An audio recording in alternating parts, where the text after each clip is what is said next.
David's system for life involves bracelets, involves tapping this table in a way that picks up sound. I thought that John had mess here. No, it's not me. It's already it's a capital expenditure If that you're we not need. watching on YouTube or the DraftKings Network, John Skipper has his sheaf of papers. As always, David Sampson has his array of bracelets and other secret things in pockets that make him feel like he can do the show and exist in the world. And I'm here to ask them questions about a world that is increasingly chaotic and now fast-moving when it comes to the NBA. And so I want to get to this immediately, John, because the NBA has been your account at ESPN. And now the NBA has a new partner in Amazon. And we've been talking about this, dancing around the possibility of what is in this marketplace for the NBA as they renew these long-term deals. And so what has happened that has caught your eye as Amazon is now a partner of the National Basketball Association? Well, I'll caution us. We don't know if they're a partner yet. And deals do fall apart. No, I don't know. I think it is the likely outcome. And I think it's a logical outcome. And I think doing a deal with Amazon is really smart. But do I know that it's done? No. And I don't think we know it's done. It is likely done. Expected. There's a lot of, yes. It's expected, but we should just, if we're going to discuss it, we need to discuss it. It's good hosting by you. Yeah. Thank you. Yeah. No, I don't know how to host. Anyway, look, I think Amazon makes sense. To me, the most puzzling thing here is why Warner Brothers Discovery has gotten themselves in the position of potentially losing the NBA. I think it's pretty close to must-have for them.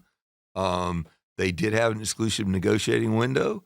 I think if maybe it wasn't possible, but I don't understand why they let it come out of that exclusive negotiating window. It's almost like no one's been paying attention since they've been flagging the fact that they were not going to overpay for sports. This has been going on over a year. That when we say Warner Brothers Discovery, we're talking TNT, we're talking Barkley, Shaq. They all got renewed. They all got extended. Big deals. And everyone assumed that meant, they've got an NBA deal ready to go because they're going to continue broadcasting the NBA. And what we talked about, maybe just on nothing personal, but I know we've talked about this, John, and we'll do it again. Warner Brothers Discovery answers to more than just Adam Silver in the NBA. They are a large public company. They have a lot of different sides to them. They're not going to overpay, and Adam Silver wants an overpay right now. Well, I'm not even sure what overpay means. Well, because you never had an overpay, because your view was that when you wanted something, you would pay whatever it took to get it. Plus one. Plus one. Yes. So, and I do believe this is fairly existential for Warner Brothers Discovery. I think to lose probably the crown jewel, there's maybe two, right? There is the college basketball tournament, March Madness, and there's the NBA. They got a couple of days of the Masters. They may have some other golf, some different things. No, I'm wrong. That's CBS. I got my companies wrong, but that TNT, they have March Madness, true. Yeah, True they have March TV, Madness. Turner. Yes, they do. And they have some soccer. But a crown jewel, or if it's not a profitable crown jewel, my view is that's not a crown jewel. And the question is, at what number does the NBA no longer become profitable?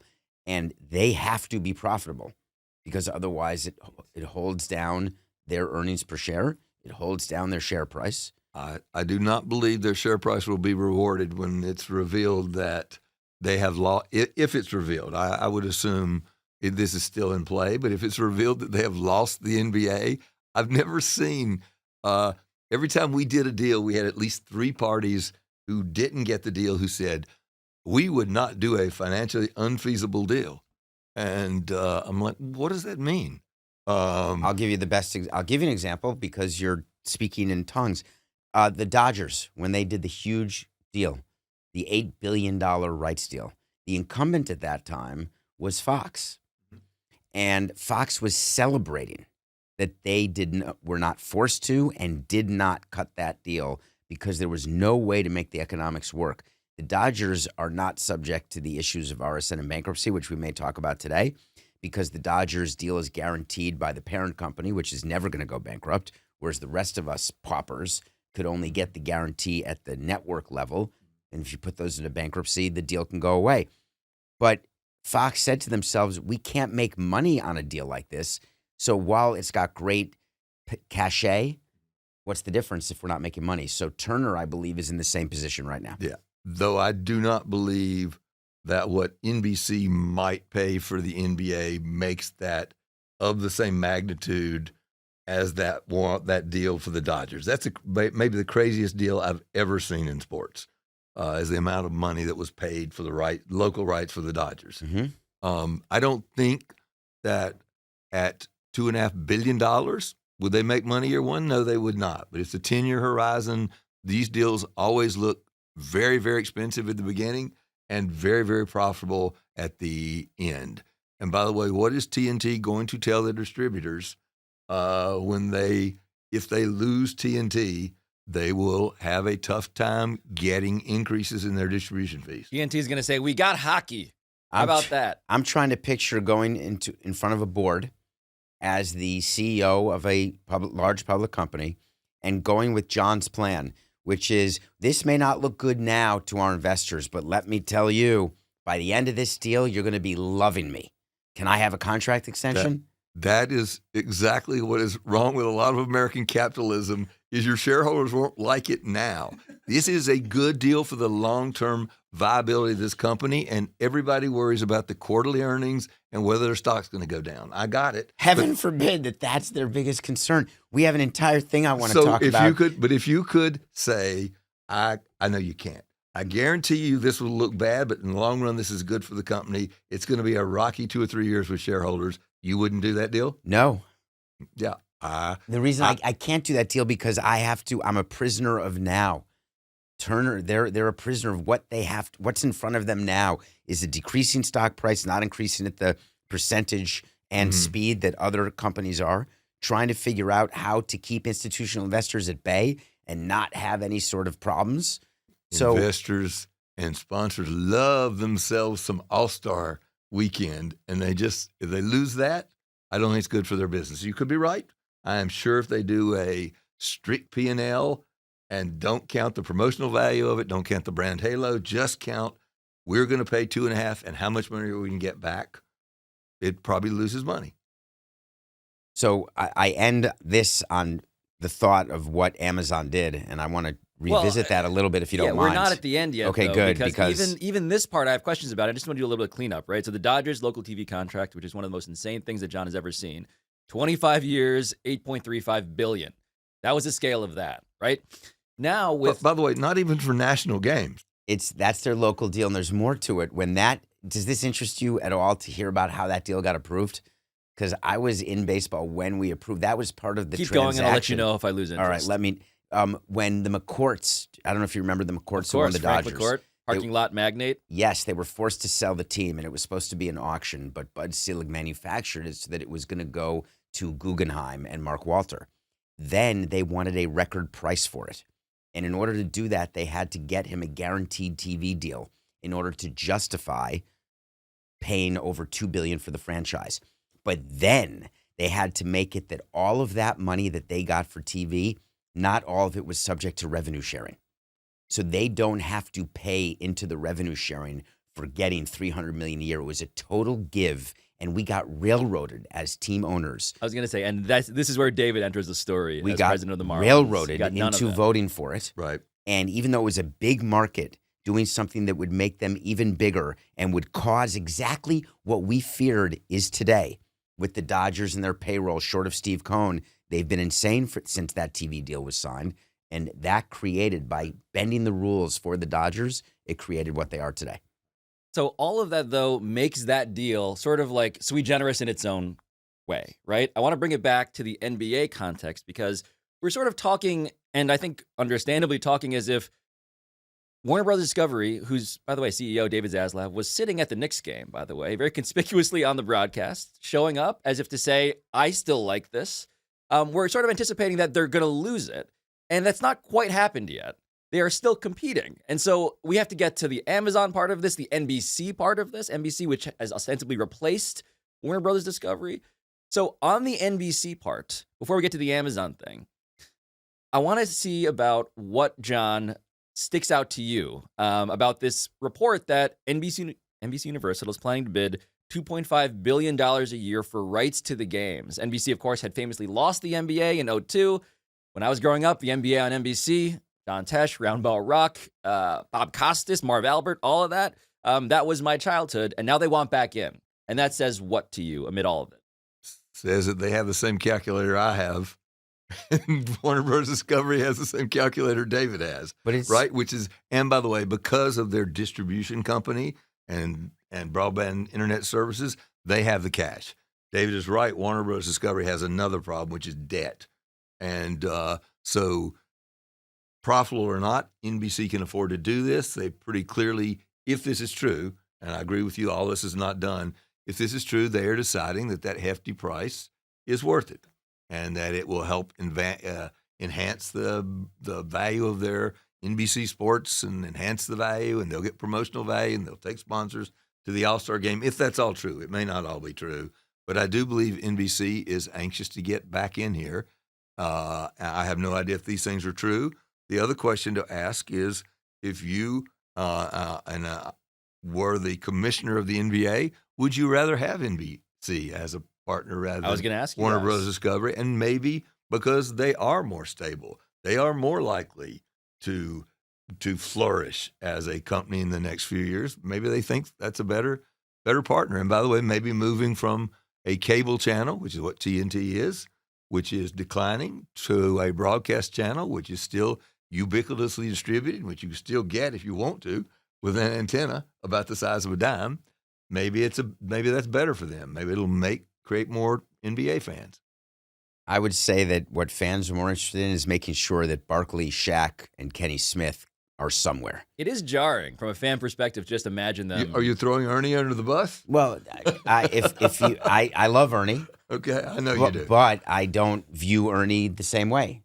I think that if there's a different host Okay, along we don't have with to get those into a three, referendum on. No, I'm it's not a now referendum sensitive on on behalf Ernie. of Ernie as the host of this show, how important Ernie is. But proceed. he got an extension. No, Are we Ernie's correct important. that but Ernie is but paid fourth best at that table? I would assume he is, though I would assume the show would not necessarily be as good without him. He's great at what he does. My view is fans don't care if it's TNT or NBC or ESPN or Peacock or Amazon. They're going to find Barkley and Shaq and Kenny. And the question that I'd be asking is, are those contracts they signed, the extensions they signed with Warner, are those Yeah, what they're happens? out Yeah. for the NBA? Barkley, they tried to basically spread out his contract by Yes, having him do CNN. other shows. Didn't work. I think it got It was canceled. a short run show that did not get picked up. It was about a week longer than CNN Plus. And what they're trying to do is maybe amortize his expense, trying to see whether or not there's a way to have him do something, if not basketball.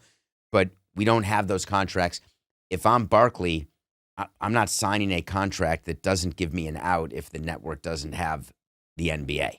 Well, to go back, and we're way in the land of speculation now, but going back to your profitable, why would Warner Brothers Discovery not let them out of their contracts if they don't have the NBA? They would just lose money. Only if they are good at bringing an audience with something other than NBA. No, well, that show is a great show. It's in the isolation. best NBA show. It's by far the best NBA Well, of all show. time. Yes. It's the studio group, including NFL. I could easily It's argue the model. It is the model for all sports. That show. I don't think, and I did a lot of them, and I never thought that I created a studio show better than Inside the NBA. The bar Right? is so The buzz. high with that. It's a barber shop. They do segments where literally Charles has to figure out if he knows which team a player plays for, and when he gets it wrong, it's great. No one else gets away with this. Yeah. Is he Stugotz? Stugotz wishes. Yeah. Stugotz wishes. But again, no. Do I think people will go to TNT and watch an NBA show if they have no live NBA games? Somebody will, but will it be half as many people? Quarter of many people? those rates, I'm no. not going. I think those guys are going to leave. If Yeah. TNT doesn't have the NBA, Look, those guys are leaving It's TNT. it's to everybody's benefit. The NBA's, whoever gets them, fans. It's to everybody's benefit that show moves somewhere else. If Warner Bros. Discovery, and I'm going to say it yet again, we're way in the land of speculation here. Oh, yeah. But that show is beloved, and I would, if I were at ESPN or Amazon or NBC, and we're getting an If they NBA were free package, agents. I would be looking to make that my NBA show. Now, that's great for NBC, great for Amazon, probably not great for ESPN. Internally, there must be 48 people who are lobbying no question. to be in the studio show. Foremost among them, my friend and somebody I admire very much, Stephen A. Smith, is not going to sit still. I like a lot of the people on those shows, and it is kind of like, oh, guess who's a free agent now? LeBron James. Guess whose job is now LeBron's, yours. Well, we've seen a lot of change on CBS. They changed out Boomer Esiason and Phil Simms. They moved them out, and they were basically told not the best demographic. Great run, thank you very much. Jason Kelce just got a job at ESPN and got paid tremendously to move to the media side. These networks are looking for former athletes, and they're looking for newer, younger, more diverse former athletes. But no one's hit it the way Barkley. It's a very interesting. Old man. This point. Let's think about Barkley and the number of people. I love talking with young people about that. They may not know how good Barkley was as a player. They don't. By the way, he signed a 10-year deal in 2022, Barkley did, and he is now known as the guy who struggles to lift his leg up when he's trying to karate kick Shaq during a segment, as opposed to one of the most athletic players in the history of sports. The round mound of rebound. Even that, though, undercuts how bouncy he was, how effective and crazy an athlete he was. He is probably not much taller than 6'4". Yes. Even when he played, and he out-rebounded guys with significantly, I'll credit Jay Billis here, much broader wingspans. He was Zion Williamson before Zion Williamson. Sure. He has the ability Zion to Williamson's spring 6'8". into just a shorter in a game. Just around the basket, he just has a way. But my point is, he's recreated a career for himself as the greatest, arguably, sports talking head of all time. Former what's athlete the talking head, at value? least. If I'm sitting there trying to value the NBA and what it means to my network, I know I've got a great pre- and post-game show, but what are we actually talking about? The actual audience for their pre- and post-game show. If you had to, it's under the draft, under the NFL draft, it's under the games. What do you think the percentage you wanted as your lead-in into a game? Look, their rating is very close to the game rating. Right, the audience comes from inside the NBA. They get them at halftime. They get them at the end of the game, and what it does is extends a significant rating. It's a 7-figure rating. It's not 12 million people who watch the NFL draft, but it's a big, and that's worth a lot of money. I don't know how to make the numbers work because I agree with you, but the numbers are not NFL numbers, and Adam Silver is trying to be, and I know about this because we always tried to be. You want to be the NFL. The NBA is not the NFL. It may be the second most popular, but they're just not the NFL. And for them to get the kind of numbers that they want, at some point, you have to be willing to know that a company's going to walk away. And I think that Turner has been flagging that they're going to walk away. And I think that Adam Silver didn't want them to until he saw that he could get deals with Amazon, until he knew that NBC would pony up. But once you start adding up all the deals that Adam can get, I think he can see a life without TNT. I think he can as well. I disagree with one point. I don't think TNT's been setting us up for we're going to lose get ready because we're not going to pay enough money to keep TNT. I think that was a sop to investors. We'll not overpay. Don't worry about our stock price. We won't overpay. I think David Zaslav was at the game last night.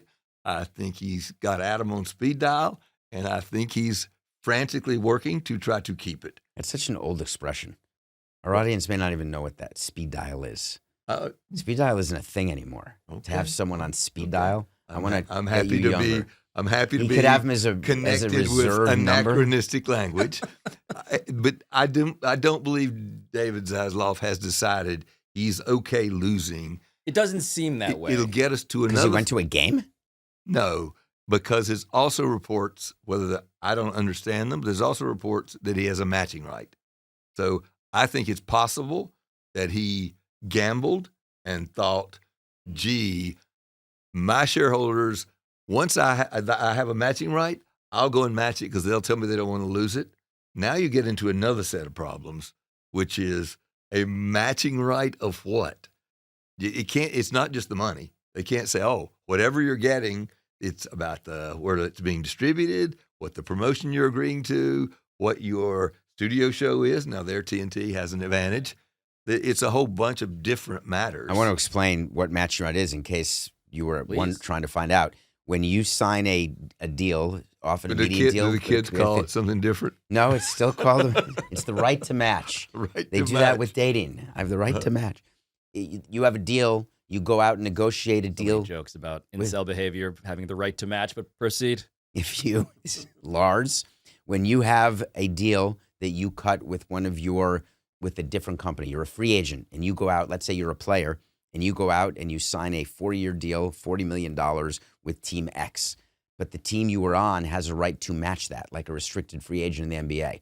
You take that deal to the incumbent and you say, if you'll match this, we're good to go. So the NBA gave a right to match to its incumbent television partners, one of whom is Turner. So if they go to NBC and get an entire deal, they have to, under contract, bring that whole deal to Turner and say, here it is. We don't need to negotiate anymore. This is a fully baked deal, ready to sign. Will you match it? The fight that Skipper's talking about that happens every time is what happens when you put together a deal. Adam Silver conspires with NBC to put together a deal that TNT cannot match. There are provisions in there that going in, TNT it's prohibitively expensive, or they don't even have the platform to do it. Yeah, I don't believe they would manipulate the deal. They'll do the best deal they can. Look, I don't know. I don't even remember having a matching right. I did that deal. I don't even remember, and I don't think I ever asked for it. We probably had smart lawyers who asked for it. I did 100 deals. I never evoked a matching clause because I never wanted to be in that situation because I never believed, unless it was completely similar, that a matching right would work. Right? It does work for employees. If we had talent and we get a matching right, easy.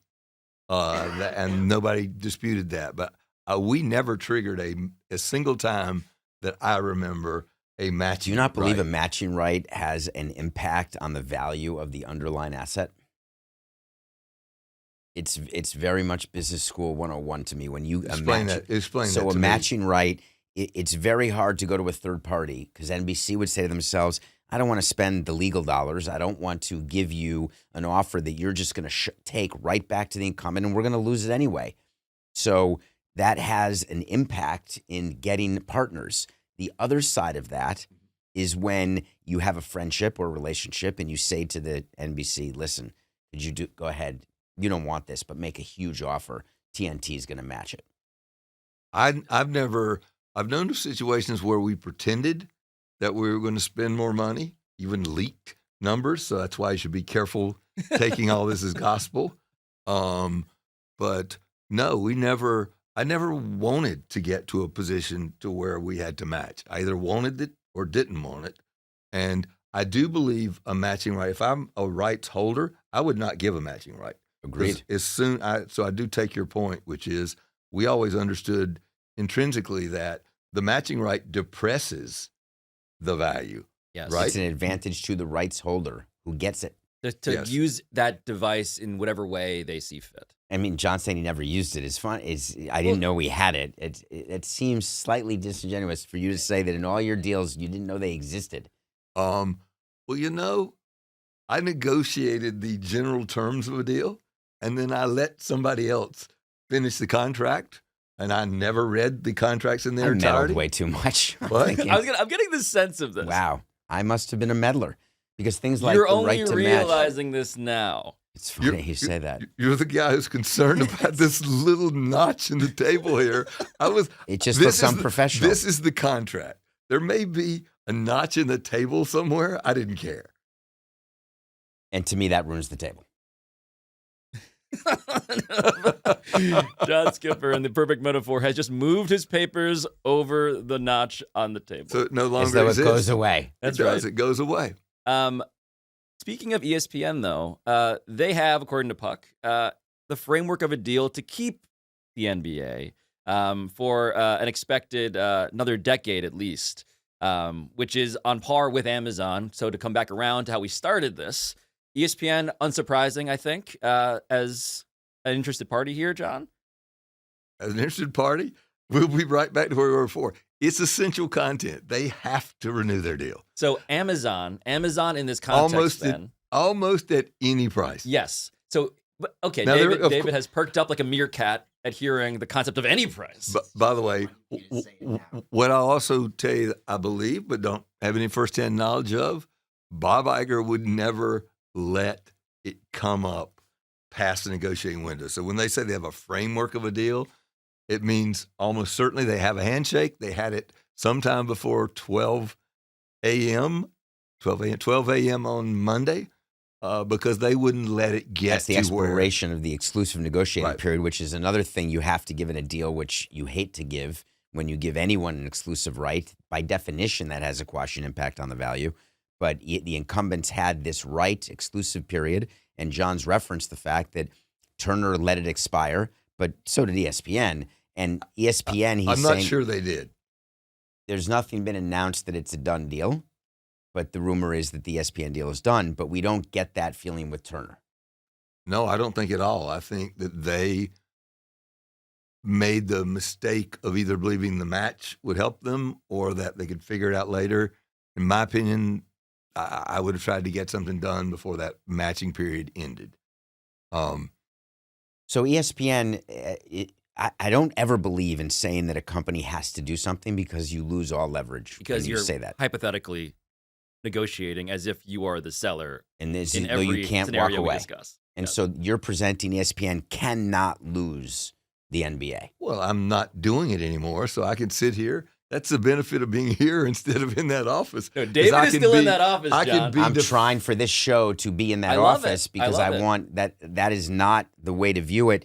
ESPN, as an example, doesn't view baseball that way because there is a thought that they will exercise their opt-out clause at the end of this year. David is still negotiating with John, by the way. You haven't noticed. That's something takes up this entire show Thank for you. years.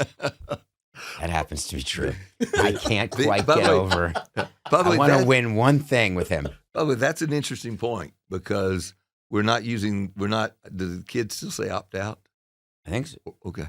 Yeah. Just want to make sure I'm not. We won't get canceled for that Okay, one. It's okay. a good one. So nobody's asked whether there's an opt out in this 10-year deal. I personally was not aware there was an opt out in the baseball deal, but that I think was Was that done a little notch on the table too? No, I think that's after I was gone. We Okay. did not have one, I don't think, before. And that's actually a great thing for a company to get, right? I like having that. I wish Optionality. I'd been smart enough to have that. It's player opt-outs. It gives all the power to the player because if you feel as though you're overpaying, you opt out and adjust it or get more for your money. I don't actually know why baseball would give that. And I don't know why Adam would give that here. The NBA would give that here. And I assume they won't. So let me bring you inside an owners meeting and tell you why we would give it and why we did give it. The answer was that owners had a desire for an immediate infusion of cash and for a guaranteed tail of what that annual distribution would be. So it came with ESPN is now guaranteed, let's say it was 8 years. We promise you as the commissioner's office that we will distribute X millions of dollars to you as a team every single year from this deal. You can then take that and use it as your budget to sign players or to do the things that you want to do.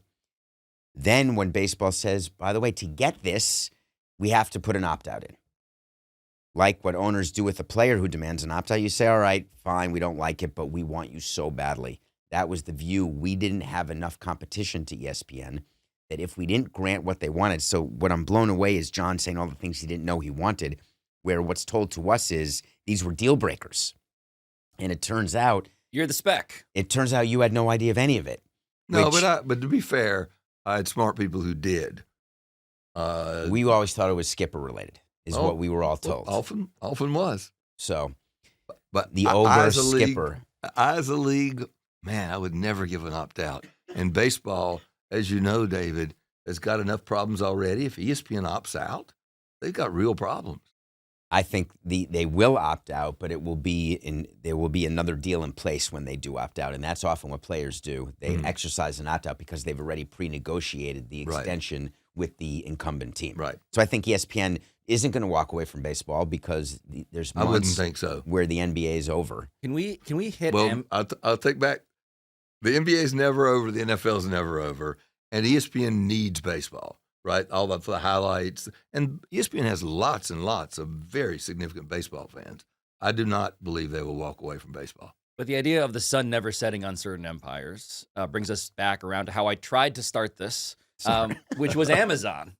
And I want to hit that before we move on here, because Amazon entering this formally after having, of course, a foot into Thursday Night Football and seeing all of the data that gave them. What does this tell you about Amazon's decision? Is this an obvious read? Like, of course, sports matters to even the tech companies. Like, this is the way it's all going to go. What opened your eyes? John, start with you here with that. It seems consistent with what they've been doing, so it must be working for them.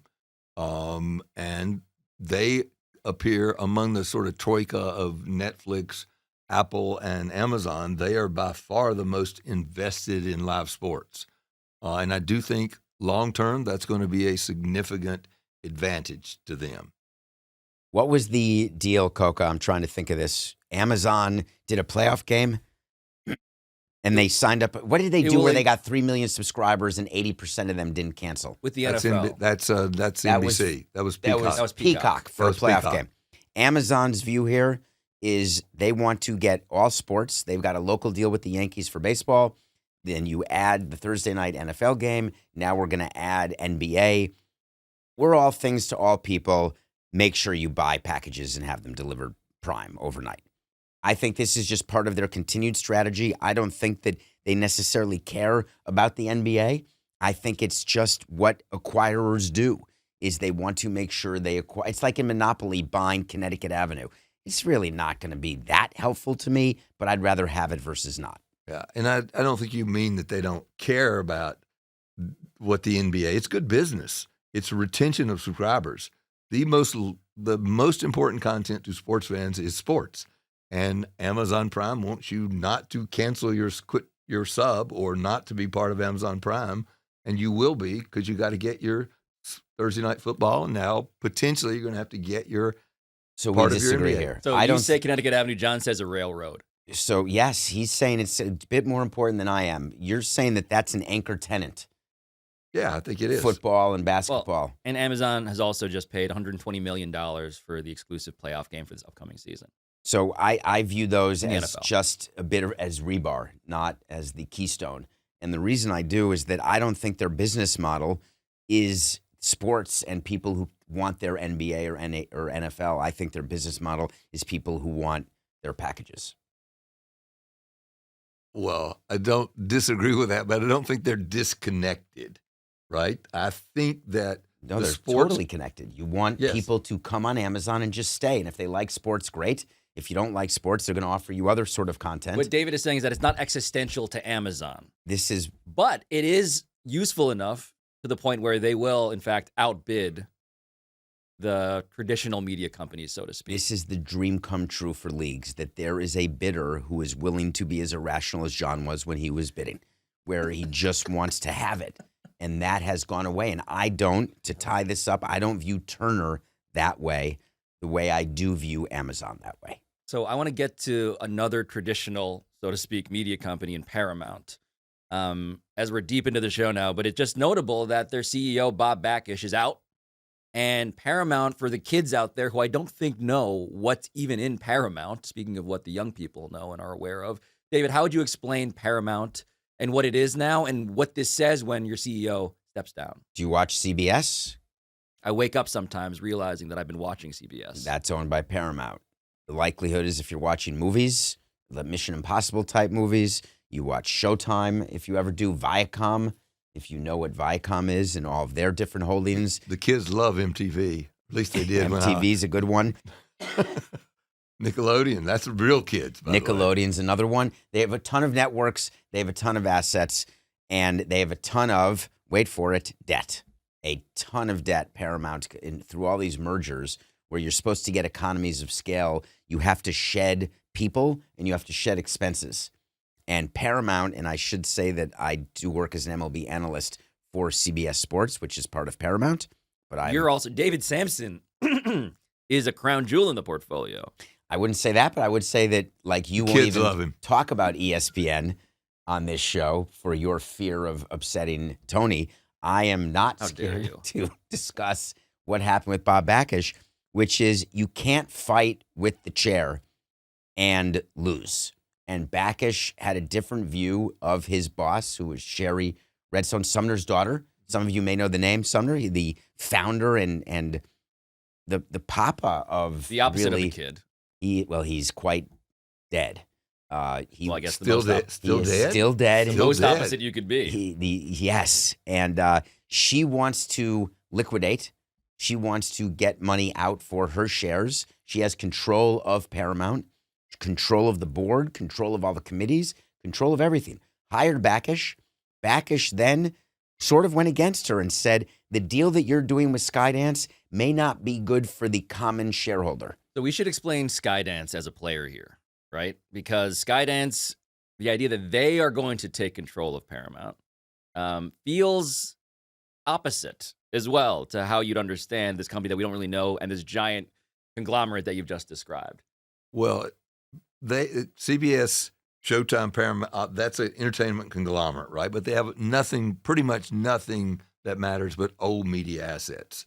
And that's under siege right now. You could argue that Sherry Redstone, who I don't know, is doing the logical thing, which is I'm getting the hell out of here while my stock is still worth billions of dollars because this company is inevitably going to decline.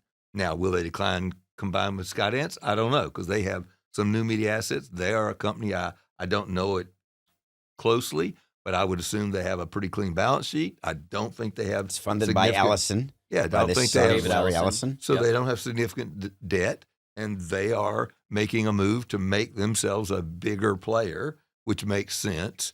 I would argue that it's possible, and I don't know enough about it, that Bob Backish did the right thing. He basically said, this is an unfair deal. You are enriching yourself and not thinking about the Class B shareholders. And whether it's actually true or not, there is a report that Skydance and Redbird had to put in more cash and more value for the Class B shareholders. So you could argue that Bob Backish did the honorable thing. He had done very well by Sherry Redstone. He disagreed with her. He is going to, by the way, walk away with $50 million. So why not do the ethical thing? He was Redbird, by the way, just being a private equity Yes, firm thank that is you. partnered with Skydance. right. He was fired. Yeah, Let's but it make doesn't sure matter. that we're But- not but again, doesn't mincing matter. words here. Doesn't- He didn't wake up today or the other day and say, you know what? I'm tired.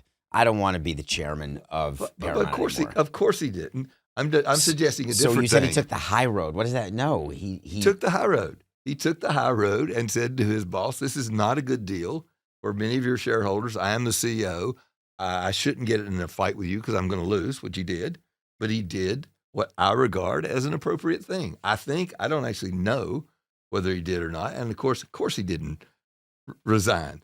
By the way, anytime you hear anybody say the words, I am resigning to explore other options, they're probably not telling the truth. because they don't have other options currently. Yeah. Or they open a they say consulting firm. the other thing is, if anybody says it's not about the money, it's almost certainly not true. Like you listen to Nothing Personal. Yes. Thank you for listening to your first Yes. show. That was nice of you. No, I've this heard other past week. shows. Have I've you heard other- really? Oh yeah. Why are you so Stop busy? Not negotiating with John, David. Why? Only have 11 months to go. So- it starts now. Very good. David No- Allison. No opt out. No matching. David Allison. David Sampson is existential That's right. to the future of this company. Absolutely. So This we is have on to tape. have it. Be We very have to have careful. it. Yes, this is binding in a. And would you tell me it's legal- on tape? I'll say, I don't care. Here's the final offer. If you don't like it, I'll go say- find somebody else. David Allison, CEO of Skydance. His father, Larry Ellison, is the guy who ran Oracle. Of course, like founded $146 it. billion. Yes, founder of Oracle.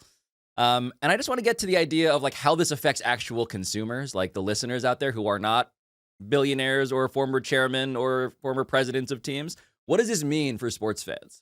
The best part about these sort of power plays that happen in the C-suite is that in the current term, it doesn't impact any of the viewing habits or any of the addictions that you may have that are fed by Paramount or its assets. What should concern a listener and concerns me about what's happening with Paramount is that all of these deals for consolidation were meant to help the industry. And in fact, none of them have worked. They've created, Warner Brothers, another example, created way too much debt, and the profitability from streaming has been slower than anyone anticipated. And Fox, as it turns out, who didn't spend a penny on it, ends up being the winner here, waiting for all the crap to shake out. Paramount tried to get ahead of it with Paramount Plus and the fast channels, CBS Sports Network, CBS Sports HQ, all the things that they were trying to do that now fast channels are a real thing, but still not at the level of profitability that was anticipated. Paramount's been forced into this position to look for its white knight, which they found in a non-traditional buyer, which is Skydance. And what will happen, Skydance, they want to be and swallow Paramount. They could become Paramount. And all of a sudden, they will be saddled with this level of debt, and then they're going to need to be acquired. So something's got to give here, and that's the only thing that I'd be concerned about moving forward. But current day, I'm not worried about anything. Yeah, there is, and I think it's accurate that there is not room for all the traditional media companies to continue to exist as standalone entities competing with Amazon, Apple, Google, YouTube. It's just a simple math question. Yeah, and so, yeah, they're under pressure. By the way, they're under short-term pressure from shareholders to do something about it, and they do something about it, and the stock generally goes up a little bit, and then they realize they're the dog that caught the car, right? And they don't really know what to do with it. Now, the kids may not know that. The dog. I never heard that, but even I'm not a kid. I never heard that. You've never heard that? As someone who's terrified of dogs, David, I feel like you would have known about that. A dog who catches a car, I assume, doesn't know what to do once it catches the car. That's why. Well, at least when I was a kid, we had dogs. We lived in kind of, small town South, and your dogs would run and bark and chase a car. And of course, the car eventually sped away. And so it's an expression that says, if they catch the car, what are they going to actually do to the car? Now. If the dog achieves its dream, the headlight? Yes, Yeah. if its They're dream gonna is bite achieved, the headlight. what do you do now? Yeah. I really don't know what that has to do with what we were saying, but in terms of Skydance buying Paramount, all these companies with their consolidation, we all agree from a business standpoint the consolidation is going to continue to happen. There are going to be companies that are acquired. As an end user, I've had a different view than many people who complain about not knowing where to find games and don't know that they're angry that MLB is on all these different networks or that the Yankees have 5 different platforms. I've never been upset about that because I've got a list of channels where I always know to check when I'm looking for a game. And there's ways to Google very quickly where your game is on. So I don't think that the consolidation that we all thought was coming as quickly as we thought it was coming, I think it's going to be slowed now because the consolidation that has come with debt and failure.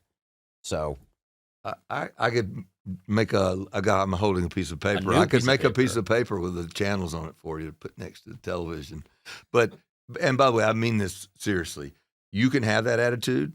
A lot of baseball fans cannot because they cannot afford to spend $200, $300, $400 million a month to make sure they definitely not that amount. $400 million a month would be more than most, but you mean $400, which is what their cable bill was, Yes. which people are now discovering as we did on this Feels show. like $200 million. It's the same. There's been no great savings to customers for cutting the cord. No, there's been no. In fact, it's more expensive to get even close to the same amount of content. And it has for some people. Remember, it's unthinkable to me and you. Pablo often refers to this as the rich man show. It's unthinkable for us that we would pay $2 less a month and watch commercials. Would you do that? I do not do that. Lots of Americans make that choice Yeah. because that $2 matters. And I don't think they're making that choice because they love commercials. Though I'm sure somebody at a marketing company would tell you that. No, I'm just haunted by that Shea Gilgeous-Alexander, Chet Holmgren commercial, the What a Pro Wants thing, which has set marketing as a concept back, I think, 50 years. because of the number of times you've seen it or because of the quality of the actual ad? Both. I thought it was because of the frequency is what people are upset about. It's both. So you ask about $2, and I've done an exercise with students. Can we spend 1 minute on this? Because I'm tired of the old adage that only rich people cannot watch commercials. Do you know how much waste even people who have a household income of $70,000 per year, $50,000 per year, you can get $2 a month, and I don't say to get streaming without commercials. I always, from Wall Street, for savings. There are people who say they can't save money, they can't save for their retirement. Everybody can save $1 a week or $2 a week. Are you going Susie Orman on us right now? I am merely trying to fight the constant narrative from John about how rich people act and how you can't assume to understand. We can't actually be the show that is on a crusade to defend rich people. We just can't. I wasn't. I'm not. I know that John isn't. I know that David is. I hear you. But you do know half of American households do not have $400 in savings. Do not. Now, Yes. you can argue that it's because they spend their money foolishly. I was simply suggesting that if you only have $400 in the bank, that you want that $2 and you might waste it on potato chips, but you still want that $2 and you're willing to watch commercials. So as a side note here, related, Peacock raising prices ahead of the Summer Olympics. Ad-supported subscriptions will increase by $2 to $7.99 a month. In fact, ad-free customers will see prices rise by the same amount to $13.99 a month. That's the difference. And I'll tell you how I would do it, and I've always disagreed with the step increases. We would always increase our most expensive tickets by way more than our least expensive tickets. I don't think it should be linear, $2 for the no ads and $2 for the ads, because there's still more money on the table for those people who don't want ads. So I would rather I would even pay more money, and there's plenty of people who would, to get no ads in order to make the people who get ads not have to pay more. We tried to do that calculation because we didn't like to raise the prices of the cheapest tickets. We liked to raise the prices of the most expensive tickets. There's a metaphor for the American tax system in there somewhere, I believe. We have like 3 minutes left, 2.5 minutes, in fact. There are a couple of other notes here that we can hit. Let's just do the thing where you guys get to say what you want to talk about each individually the most, because there are some potpourri items here at the end. I'd like to talk about, back to the NBA. We didn't mention the WNBA, and I've been on a crusade about this, and I would like to take this opportunity to say it is going to be very telling. All of these NBA deals that have been rumored, there's been no mention of where the WNBA fits in, and their broadcast deals expire. And I can't wait to see whether it's a pegged value, how big the increase is from what their $60 million was, or whether the rights have been bifurcated and Adam Silver's not negotiating on behalf of the WNBA, which I don't believe is true. But we're going to find out, and that is what interests me very much right now. Interesting. I'm interested in why Comcast is the only holdout for doing a deal with Diamond. I'm not puzzled by their behavior because I believe Diamond went dark on Comcast systems last night. I do not believe there are very many people calling their cable company today to switch their service.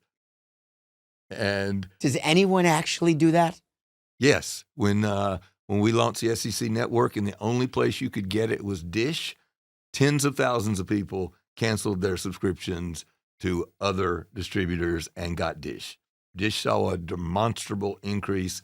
Think about the fan bases. If you're in Georgia, rabid, and Alabama, are you going to switch your cable distributor? You are. If you are, what's the Diamond?